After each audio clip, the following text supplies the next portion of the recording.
Quisiera iniciar estas palabras haciendo referencia al operativo que hizo nuestra fuerza pública en Arauca, allá donde mataron a nuestros 11 soldados. Un operativo hecho por nuestro ejército con colaboración de la policía y la Fuerza Aérea y que dio un resultado muy contundente en contra de las FARC. La última información que me dieron es que en ese operativo las FARC sufrieron 33 bajas, 5 capturas, entre ellas el segundo cabecilla del Frente Décimo, que está inclusive pedido en extradición por Estados Unidos. A eso se suma 3 bajas y 4 capturas realizadas en Arauca en el día de ayer, para un total de 45 miembros de las FARC que fueron neutralizados, y a eso se suma otros 6 en otras áreas, para un total de 51 en las últimas 24 horas. Quiero felicitar a la Fuerza Pública por el cumplimiento de su deber, aunque a nadie debe alegrarse por la muerte de nadie. Y por eso yo estoy empeñado en llegar a esa tan necesaria paz que necesitamos en nuestro país, y como lo he dicho, por las buenas o por las malas. Cualquiera que sea el camino, por las buenas o por las malas, necesitamos de una efectiva acción de nuestra fuerza pública. Por eso las órdenes han sido muy claras: seguir adelante, perseverar, perseverar y perseverar, no bajar la guardia, seguir avanzando con un fusil en una mano y con la Constitución en la otra mano, y seguir avanzando con la tranquilidad de que si usan ese fusil que tienen en una mano, de acuerdo a lo que establece la Constitución que llevan en la otra, no van a tener ningún problema en el cumplimiento de su deber. Y es precisamente por eso que los partidos que conforman la Unidad Nacional sometieron a consideración del Congreso un proyecto de acto legislativo sobre el fuero militar el viernes pasado, proyecto que tiene el respaldo de todos los miembros de la Unidad Nacional y que debe darle tranquilidad a nuestros miembros de la Fuerza Pública para seguir avanzando hacia esa paz. Un proyecto que fue producto de un consenso entre muy ilustres magistrados y representantes también de la Fuerza Pública. Proyecto equilibrado, proyecto que ayer discutimos con los miembros del partido de la U, discutimos sus bondades, la posibilidad de hacerle algunas mejoras que podrían incluirse en la ponencia que se va a presentar sobre el proyecto, y en la necesidad de retirar el proyecto que está en la reforma a la justicia. Ese artículo no tiene ningún sentido que siga ahí. No sé por qué se está hablando de 2 pistas, porque ayer se discutió claramente que esas 2 pistas podrían llevarnos a un exabrupto. ¿Qué tal que se apruebe un texto de un proyecto de acto legislativo y en otro proyecto de acto legislativo sobre el mismo tema se apruebe otro texto? Eso no tendría ningún sentido. Hoy vamos a discutir con el Partido Conservador ese mismo tema y espero y estoy seguro que llegaremos a la misma conclusión. Dicho esto, si algo justifica la existencia del Estado, es garantizar la aplicación de la justicia sobre el territorio de su jurisdicción. Por eso, como jefe de Estado, la justicia es una de mis principales preocupaciones y aspiraciones, como es la de todos los colombianos. Nuestra reunión hoy, aquí para celebrar la apertura del año judicial, es el mejor auspicio de que podemos trabajar juntos para lograr cada vez más esa justicia pronta, esa justicia recta y fácilmente accesible para el ciudadano que demanda nuestra sociedad. No podemos desconocer, y creo que nadie lo hace, que a pesar de las varias virtudes que caracterizan a la justicia colombiana, como la independencia de la rama y la probidad de sus jueces, nuestra administración de justicia tiene muchos desafíos. El ciudadano de a pie se enfrenta a un sistema de justicia, seamos sinceros, caracterizado por la congestión y la ineficiencia. De hecho, a diciembre del 2011, según datos del propio Consejo Superior de la Judicatura, había 2.600.000 procesos judiciales pendientes, en trámite en las distintas jurisdicciones. De acuerdo con el informe el Doing Business 2012 del Banco Mundial, Colombia ocupa el deshonroso puesto 149 entre 183 países analizados en términos de percepción de eficiencia en la resolución judicial de controversias contractuales. Y algo peor, ocupamos el puesto 177 de 183 en el subindicador de celeridad, lo que nos sitúa como la séptima justicia más lenta del mundo y la tercera más lenta en América Latina y el Caribe. Nos demoramos el doble del promedio de los países latinoamericanos, de los países caribeños y africanos en resolver judicialmente el proceso tipo del Doing Business. Hay más informes de la Sobancaria, del World Justice Project, del Foro Económico Mundial, entre otras entidades que confirman este diagnóstico, pero no vale la pena seguir ahondando en lo que ya todos conocemos y que nos lleva a una conclusión que creo que todos compartimos. Es urgente enfrentar con medidas oportunas y bien diseñadas el problema de la congestión judicial. Pues bien, ante la crítica situación que enfrenta nuestro sistema judicial, estamos impulsando desde el gobierno una amplia reforma a la justicia. Y quiero recalcar el adjetivo amplia, porque ha hecho carrera la tesis de que la reforma a la justicia es tan solo el acto legislativo que cursa en el Congreso, y no es así, no es así. La reforma a la justicia incluye la reforma constitucional, pero también y de forma muy importante otros actos legislativos relacionados a la expedición de varias leyes, además de los esfuerzos presupuestales y administrativos que deben hacerse y que reconocemos que deben hacerse.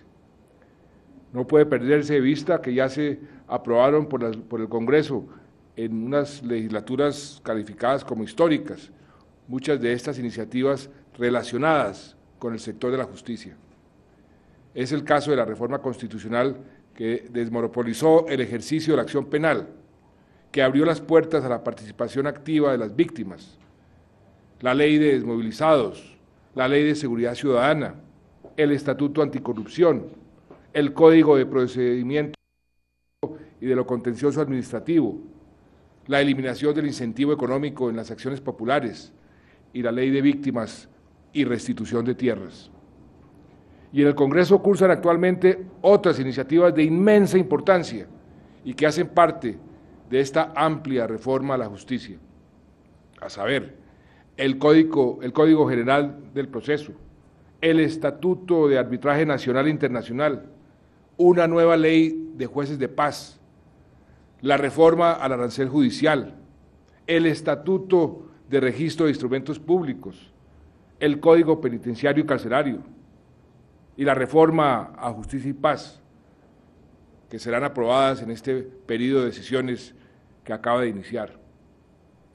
Además tenemos el proyecto de acto legislativo de configuración del marco jurídico para la paz y el presentado el pasado viernes, como ya lo mencioné, por todos los partidos que conforman la Unidad Nacional de Justicia Penal Militar.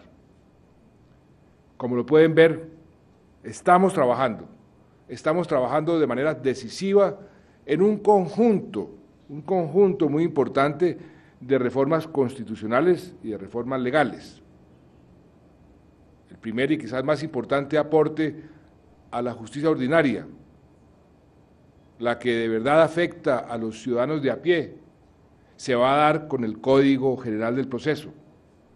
Este proyecto ha sido aprobado en segundo debate por la Cámara de Representantes y actualmente el Instituto Colombiano de Derecho Procesal prepara con el Ministerio de Justicia y los congresistas ponentes algunas modificaciones para ser propuestas en el tercer debate.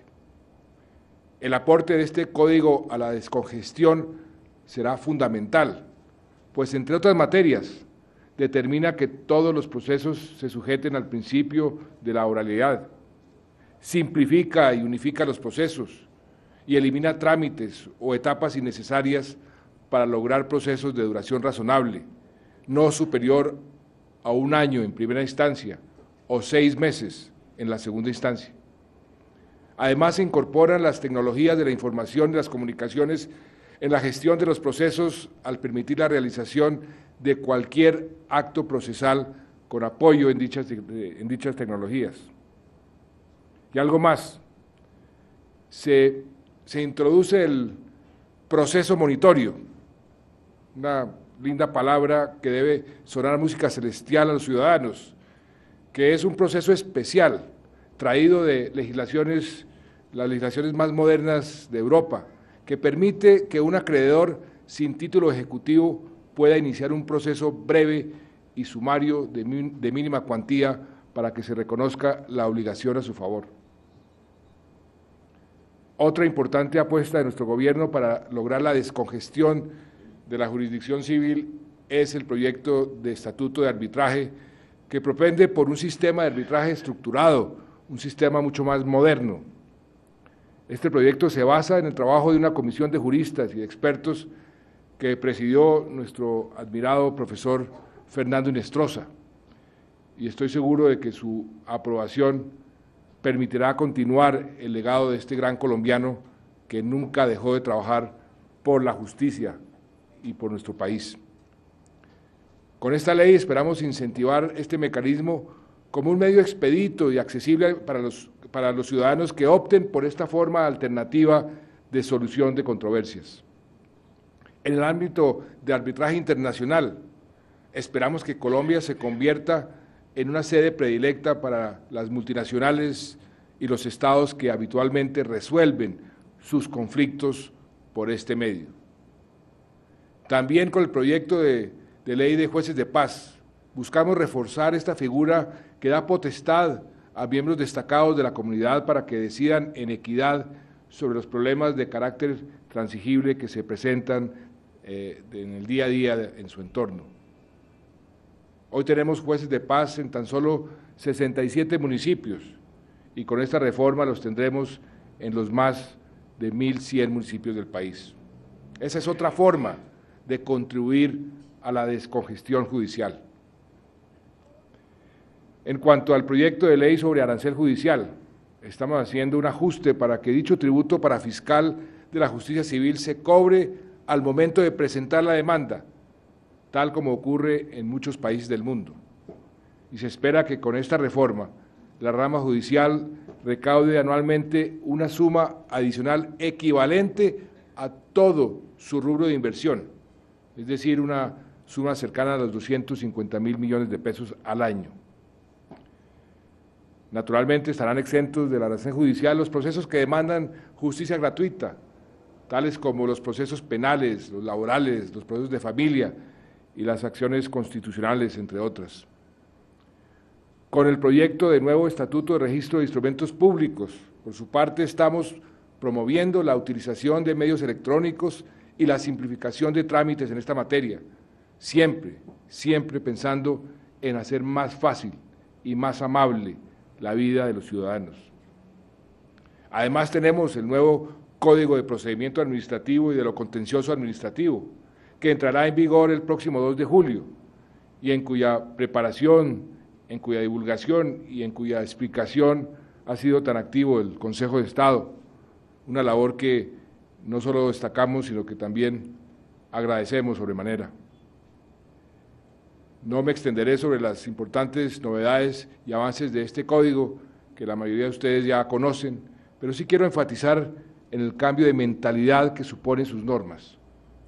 El nuevo código se acerca más al concepto de, podríamos llamarlo, de servicio al cliente, y entiende la administración pública como un ente eficiente que atiende adecuadamente y sin demora las necesidades ciudadanas, e incluye como una gran novedad la consagración de la figura de la extensión de los efectos de la jurisprudencia, que significa que cualquier ciudadano está facultado para solicitar a una autoridad administrativa la aplicación a su situación particular de sentencias de unificación de jurisprudencia donde se haya reconocido un derecho de la misma estirpe que él reclama. Qué gran poder para el ciudadano y qué gran responsabilidad para las altas cortes, en particular para el Consejo de Estado y para la Corte Constitucional, la de proferir jurisprudencia coherente y uniforme que genere seguridad jurídica. Adicional a lo anterior, estamos preparando con el Ministerio de Justicia, con el acompañamiento de los mejores expertos, un nuevo estatuto de la abogacía para presentar al Congreso de la República, que promete revolucionar la profesión jurídica en nuestro país, que tantas veces ha sido llamado el país de abogados. Este estatuto incluirá los principios y los deberes éticos de la profesión, marcará los requisitos para ejercer la abogacía y va a establecer sanciones mucho más estrictas frente a su violación. Vamos a promover la figura del abogado como lo que debe ser, no un simple tramitador de intereses, sino un verdadero apóstol de la justicia. Como podrán notar, atravesamos por un momento bien interesante, muy importante, yo diría que histórico, en lo que concierne a nuestra justicia, a la justicia colombiana. En lo que yo llevo de vida, solo en 2 ocasiones había visto un paquete legislativo tan rico en temas de justicia. La primera vez, tal vez entre 1968 y 1970, cuando precisamente el doctor Fernando Hinestrosa, como ministro de Justicia, promovió la expedición de normas de enorme trascendencia, como el Código de Comercio, como los códigos de procedimiento civil y penal, como el Código Nacional de Policía, como el Estatuto de Notariado y Registro, como el Estatuto sobre el ejercicio de la abogacía. La segunda es cuando, y es obvia, la Constitución del 91, que reconoció derechos y creó instituciones y mecanismos que hicieron más efectivo el derecho de acceso a la justicia, como la acción de tutela, las acciones populares, la Corte Constitucional, la Fiscalía General de la Nación, para mencionar unas pocas. O sea, amigos de la rama judicial, estamos en un momento muy crítico y muy importante. Y hablemos ahora sí, sin prevenciones y con franqueza, sobre la reforma constitucional a la justicia. El gobierno no propone ni quiere vender la reforma constitucional a la justicia como la panacea, ni como la solución a todos los problemas que aquejan al Poder Judicial. No. Y como acabamos de ver, además de esta reforma, existen por lo menos otras 10 reformas legislativas, todas igualmente importantes, tendientes a mejorar el desempeño de nuestra administración de justicia. Por eso, permítanme insistir, no podemos reducir los esfuerzos del gobierno en el sector justicia a la reforma constitucional. Esta visión reduccionista nos está polarizando innecesariamente. La preparación y discusión de esta reforma comenzó desde que se inició este gobierno y ha sido el fruto de un debate y un análisis largo y juicioso. Hicimos todo lo posible para que el proyecto fuera concertado y a eso destinamos prácticamente el primer año de discusiones, sin que eso fuese posible. Pero lo hemos dicho 1000 veces, nunca hemos cerrado la puerta y no está cerrada ahora para que lleguemos a esta concertación. La reforma constitucional a la justicia contiene dos tipos de disposiciones. Las primeras, encaminadas a implementar más operadores de justicia o más figuras jurídicas que habiliten al legislador para trasladar y conceder algunas funciones jurisdiccionales bajo determinadas circunstancias a quienes hoy no las tienen. En otras palabras, encaminadas a combatir la congestión judicial. El segundo tipo de medidas buscan lograr un mejor diseño institucional en las entidades u órganos de la administración de justicia. Un primer tema que ha generado controversia es la reforma al artículo 116 de la Carta, para autorizar que una serie de personas e instituciones capacitadas y preparadas ingresen al selecto grupo de operadores de justicia. No se trata de quitar el monopolio de la solución de conflictos o controversias a la rama judicial, entre otras cosas porque dicho monopolio no existe, ni conceptualmente ni en la realidad. En efecto, el actual artículo 116 indica que además de los jueces y magistrados de esta rama, administran justicia los jueces penales militares, el Congreso de la República, las autoridades administrativas y los particulares en su condición de jurados, conciliadores o árbitros. Lo que estamos proponiendo es simplemente ampliar el abanico de los actuales operadores judiciales para, repito, descongestionar la justicia. Eso no es, mis queridos amigos de la rama judicial, privatizar la justicia, pues hoy también los particulares administran justicia.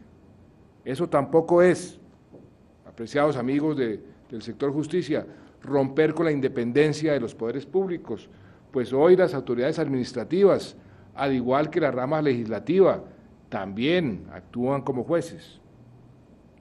¿De qué se trata entonces? Sencillamente de dar la oportunidad de forma excepcional y transitoria en materias precisas para que abogados en ejercicio puedan cumplir funciones jurisdiccionales en condiciones de jueces adjuntos, en casos que no sean penales, contenciosos administrativos o acciones constitucionales. Se trata de que el legislador pueda conferir también de manera excepcional funciones jurisdiccionales a notarios, a centros de arbitraje o a centros de conciliación.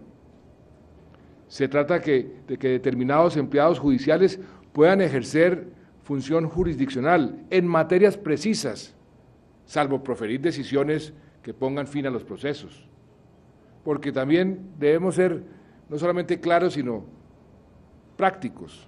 Debemos ser prácticos.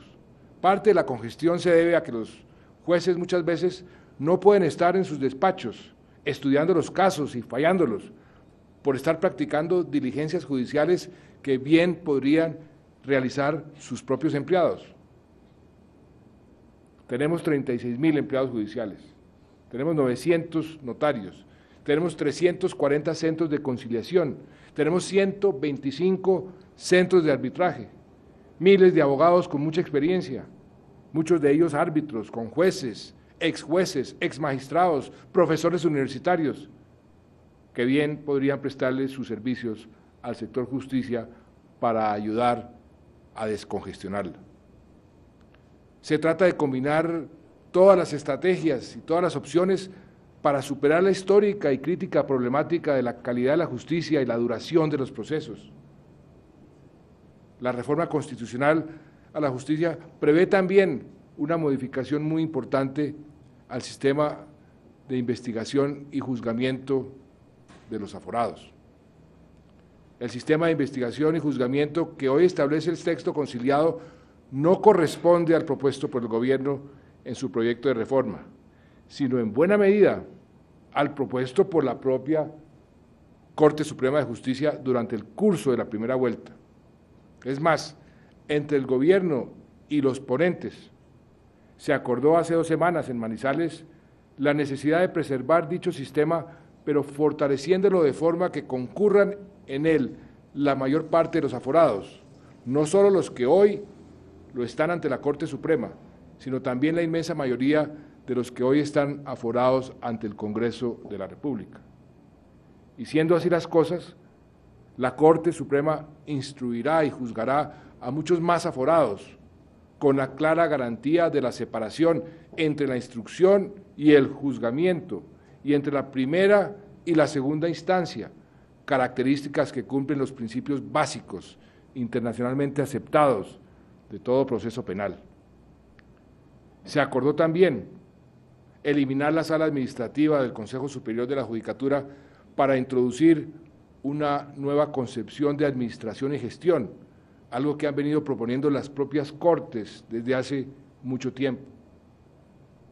Planteamos una sala de gobierno independiente, participativa, democrática, representativa, de dirección, con una verdadera concepción gerencial. La propuesta prevé, además de la presencia de los presidentes de las distintas jurisdicciones y sus delegados, curules para representantes de empleados judiciales, de jueces y magistrados de tribunal, lo que involucra a todos en la administración de la justicia, tanto las bases como las cúpulas.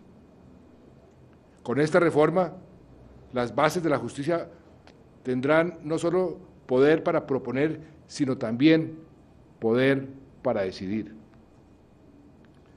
Sobre la sala disciplinaria del Consejo Superior sobre el Consejo Superior de la Judicatura se han explorado y se han discutido muchísimas opciones, pero no se ha llegado a un acuerdo todavía.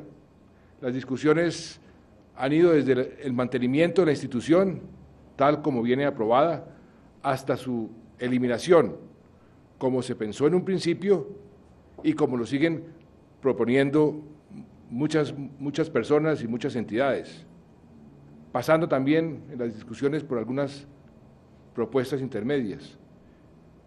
Confiamos en que en la discusión en el Congreso, que es el escenario natural para tomar esta decisión, lleguemos a la mejor decisión. Y por nuestra parte, después de analizar y de ver todo el desarrollo de estas discusiones, pensamos o nos inclinamos volver a nuestra posición inicial. Como ustedes bien lo saben, de tiempo atrás se ha venido sugiriendo, en beneficio de la rama judicial, la supresión de las funciones nominadoras que ejercen las altas cortes, fundamentalmente las relacionadas al Procurador General de la Nación y al Contralor General de la Nación. Varios magistrados nos habían dicho en repetidas ocasiones que estas funciones nominadoras los distraían de su función judicial, si bien luego las Cortes, a través de sus voceros, volvieron a defenderlas. Pues bien, en la reciente reunión de Manizales se decidió conservar en las Cortes dichas funciones nominadoras para Contralor y para Procurador, con lo cual creemos que se contribuye a mantener un mejor equilibrio entre los poderes. Esto solo para mencionar algunos de los temas más controvertidos dentro de la reforma constitucional.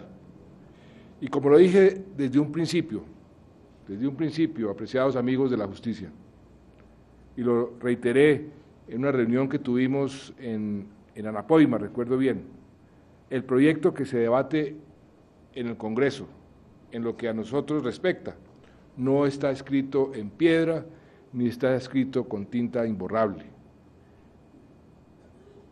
Nadie en este proyecto puede tener puntos de honor, y en el gobierno no los tenemos.